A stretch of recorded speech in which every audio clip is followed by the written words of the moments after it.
बाबरी विषाणु से संक्रमित ये नए नए हुमायूं अलग अलग शहरों में इतिहास में दफन आक्रांता को जिंदा करने में लगे हैं। मुर्शिदाबाद से हैदराबाद तक कट्टरवाद की नींव पर विवादों को आबाद किया जा रहा है। बंगाल में हुमायूं कबीर ने 2 और बाबरी मस्जिद बनाने का ऐलान किया तो ओवैसी के शहर हैदराबाद के एक दूसरे कट्टरपंथी ने बाबरी के नाम पर स्मारक बनाने की घोषणा कर दी है।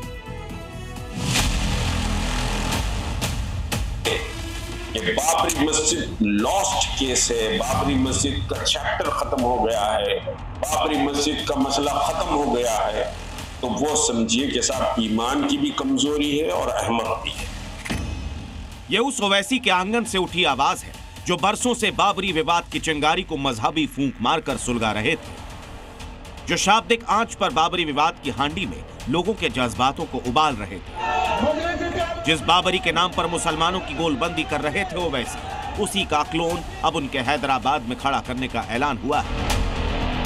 ओवैसी से प्रभावित होकर हुमायूं कबीर ने जो बाबरी वायरस फैलाया था, उससे संक्रमित होने वाले नए अतिवादी का नाम है मुश्ताक मलिक, जो तहरीक मुस्लिम शब्बन नाम के मजहबी संगठन के चीफ हैं। तो उसकी वजह से बाबरी मस्जिद की यादगार, जिन्होंने ग्रेटर हैदराबाद में कट्टरवाद की नींव पर आक्रांता को जिंदा करने का प्लान तैयार किया। मुश्ताक मलिक ने ऐलान किया है कि उनका संगठन भी बाबरी मस्जिद का क्लोन खड़ा करेगा। बाबरी मस्जिद जिंदा है, जिंदा रहेगी और इंशाअल्लाह अल्लाह अगर हयात बाकी रखे, मैं आज ही से समझिए कि इस राह में कोशिशें शुरू करूंगा। शहर हैदराबाद, रियासत तेलंगाना में बाबरी मस्जिद की यादगार कायम करने हम जा रहे हैं। पश्चिम बंगाल में सत्ताधारी पार्टी के विधायक ने बाबरी प्लान तैयार किया था। तेलंगाना में सत्ता के समर्थक कट्टरपंथी संगठन ने, जिस तहरीक मुस्लिम शब्बन के चीफ है मुश्ताक, वो 1991 में बना था। इस संगठन का मकसद यूं तो शिक्षा, आर्थिक सशक्तिकरण और धार्मिक जागरूकता के माध्यम से मुस्लिम समुदाय का उत्थान करना है, लेकिन असल में ये कट्टरवाद को आकार देने वाली संस्था है, जिसने CAA का विरोध किया, NRC का विरोध किया, वक्फ बिल का विरोध किया। तहरीक मुस्लिम शब्बन ने इजराइल पर हमास के हमलों को भी सही ठहराया था। मुश्ताक अहमद ने कहा था कि जान से बढ़कर शरीयत है। 2022 में मुसलमानों को उकसाने के आरोप में गिरफ्तारी भी हो चुकी है। इस संस्था ने 2023 में चुनाव में कांग्रेस का समर्थन किया। जाहिर है इस संगठन की भी ओवैसी से सियासी दूरी है, मगर वैचारिक नजदीकी इतनी है कि कट्टर कड़ी को जोड़कर बाबरी खड़ी करने वाले हैं। मुश्ताक की बाबरी कैसी होगी, कहां होगी, कब बनेगी, ये अभी तय होना है, लेकिन कट्टरपंथी मुश्ताक ने इतना तय कर दिया है कि आक्रांता को जिंदा करेंगे और ग्रेटर हैदराबाद में करेंगे। बाबरी वायरस से संक्रमित होने के बाद आक्रांता के नाम पर मस्जिद बनाने वाले मुश्ताक मलिक कुतर्कों का पुलिंदा लेकर बैठे थे। वो नई बाबरी के नाम पर कुछ यूं अपनी दलील दे रहे थे। तो बाबर ने कोई रेवेन्यू भी नहीं दिया था बाबरी मस्जिद को बनाने के लिए। अब अयोध्या का कोई आदमी हो सकता है जिसका नाम बाबर था। कई मस्जिदें हैं, खुद हमारे सिटी में है, जिसके पर्सनल नेम से है। तो अब उसका नाम बाबर था तो वो बाबर तोड़ा, बाबर ऐसे वैसे एलिगेशन लगाए गए। तो सुप्रीम कोर्ट ने इन चीज़ों को डिनाई किया है कि कोई मंदिर को तोड़कर मुसलमानों ने मस्जिद नहीं बनाया। 1949 में, यानी 1528 से 1949 तक रेगुलर मुसलमानों ने वह नमाज पढ़ी है। जाहिर है मुश्ताक मलिक बाबरी वायरस से अति संक्रमित है। यही वजह है कि ऐसी दलीलें दे रहे हैं। मुश्ताक मलिक के इस ऐलान पर सियासी घमासान मचा है। एक समय पर भारत में कांग्रेस का राज था। कांग्रेस के राज्य में जितना तुम लोगों ने हिंदुओं पर अत्याचार करना था कर लिए, जितने मंदिरें तोड़नी थी तोड़ लिए, लेकिन उन तमाम मुल्ले मौलवियों को, हुमायूं को कहना चाहूंगा, भगवा राज है भारत में। सियासी प्रहार और पलटवार के बीच नफरत की दीवार खड़ी हो रही है। शहर शहर बाबर के नाम पर मस्जिद बनाकर कट्टरवाद को नए सिरे से आकार दिया जा रहा है। उस विवाद को जिंदा करने की कोशिश की जा रही है जो दबी हुई थी, जिसके चिंगारी को ओवैसी अपने हिसाब से सुलगा रहे थे, लेकिन हुमायूं कबीर ने उस विषाणु को अबाध रूप से विस्तार कर दिया है। DM शेषागिरी, हैदराबाद, जी न्यूज़। एक तरफ बंगाल से लेकर हैदराबाद तक बाबरी को लेकर बवाल मचा है। बाबरी की बरसी पर जगह जगह बाबरी मस्जिद बनाने की बात की जा रही है, तो वहीं हिंदू संगठनों ने भागवत पाठ और राम मंदिर बनाने का ऐलान भी कर दिया। भागवत पाठ से क्या ऐलान किया गया और क्या है बाबरी के खिलाफ राम मंदिर प्लान, हम आपको आगे दिखाएंगे। लेकिन उससे पहले आपको हुमायूं के बाबरी प्लान का अगला फेज जानना चाहिए, जहां उन्हें साथ मिल रहा है हैदराबादी भाईजान असदुद्दीन ओवैसी का। अल्लाहू अकबर।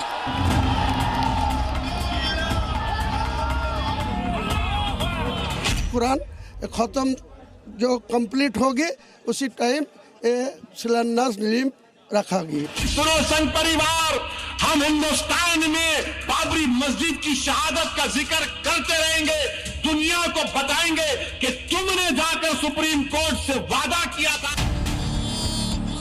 बाबर प्रेमी हुमायूं ने कल मुर्शिदाबाद में बाबरी मस्जिद का शिलान्यास करने के बाद एक नया ऐलान कर दिया है। जो बाबरी मस्जिद यहाँ बनेगी, नंबर 1, नंबर 2 बीरभूम में बनाएंगे, नंबर 3 मालदा में बनाएगी, कोई रुक सकता नहीं। यानी हुमायूं एक नहीं 3 बाबरी मस्जिद बनाने का ख्वाब संजो रहे हैं, लेकिन उनके इस सपने को साकार करने के लिए अब उन्हें उनके हैदराबादी भाईजान का साथ मिल गया। तुम्हारे लोगों ने मस्जिद को शहीद किया और हमारी मस्जिद जो 550 साल से वहां पर थी, जहां पर हमने हय्या अलल सलाह और हय्या अलल फलाह की सदाएं दी, तुमने मस्जिद को शहीद किया। हुमायूं कबीर की बाबरी वाली जिद में उन्हें ओवैसी का साथ कैसे मिला, इसमें राजनीति वाला तड़का क्या है, इसे हम आगे विस्तार से डिकोड करेंगे। लेकिन सबसे पहले आपको हुमायूं का न्यू बाबरी प्लान समझा दें। हुमायूं कबीर ने ऐलान किया है कि मुर्शिदाबाद में शिलान्यास के बाद अब मालदा और बीरभूम में भी बाबर के नाम पर मस्जिद बनाई जाएगी। मुर्शिदाबाद में बेलडंगा में जमींदारी लेके बनाने के बाद फिर दूसरा रामपुरहाट में बीरभूम में कोई अच्छा जाएगा लेके वहाँ भी एक बनाएंगे, मालदा में भी एक बनाएंगे, तीनों बाबरी मस्जिद बंगाल में। ये मेरा संविधान को सम्मान करके ये मस्जिद बनाएगी। हुमायूं कबीर ने मुर्शिदाबाद के बाद मालदा और बीरभूम में भी नया बाबरी प्लान क्यों तैयार किया, उसकी एक वजह कल की ये तस्वीरें भी बताई जा रही हैं।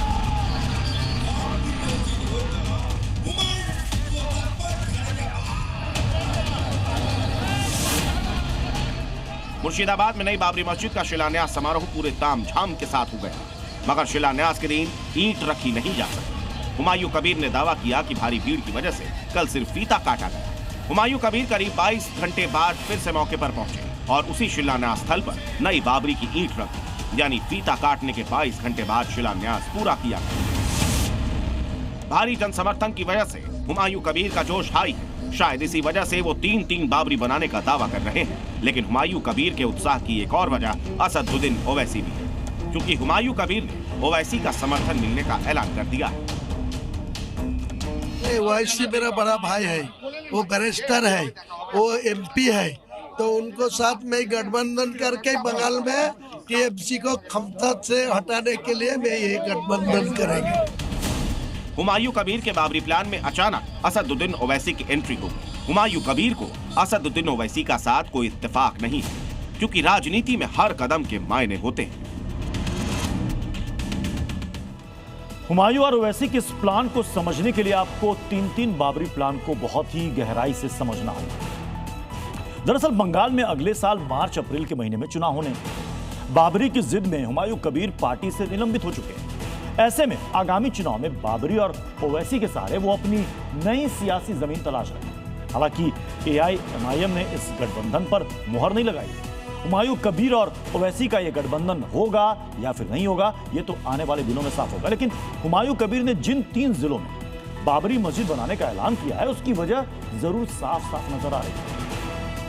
पश्चिम बंगाल के मुर्शिदाबाद जिले में हुमायूं ने बाबरी का शिलान्यास किया है। यहां सबसे अधिक मुस्लिम आबादी है। हुमायूं कबीर ने मालदा में भी बाबरी बनाने का ऐलान कर दिया है। ये जिला भी पश्चिम बंगाल में मुस्लिम आबादी के नाम पर दूसरे नंबर पर आता है। बीरभूम में भी नई बाबरी बनाने का ऐलान किया गया है। मुस्लिम आबादी के मामले में यह भी बंगाल में टॉप 5 में ही आता है। ये 3 जिले बंगाल में मुस्लिम राजनीति का गढ़ है। लेकिन इसी के साथ साथ एक पहलू यह भी है कि ये तीनों बांग्लादेश की सीमा से लगते हैं। अब ऐसे में हुमायूं का बाबरी प्लान सीमावर्ती इलाकों में तनाव भी पैदा कर सकता है। हुमायूं का यह बाबरी प्लान सिर्फ बंगाल के लिए टेंशन की बात नहीं है, बल्कि कल मुर्शिदाबाद में पहुंची भीड़ को देखते हुए यह अंदाजा लगाया जा सकता है कि यह आग आसपास के राज्यों तक भी पहुंच सकती है।